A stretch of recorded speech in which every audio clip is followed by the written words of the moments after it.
Fear fades the moment you act, but only if you act fast.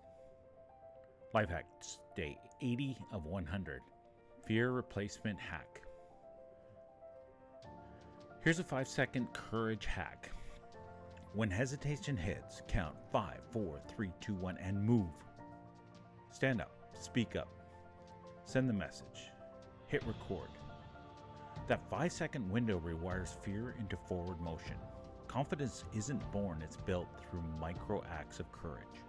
Stop letting your brain talk you out of what your heart knows you should do.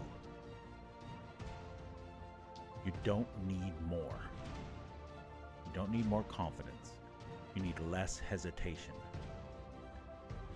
5 seconds of courage can change your entire day, or even your entire life.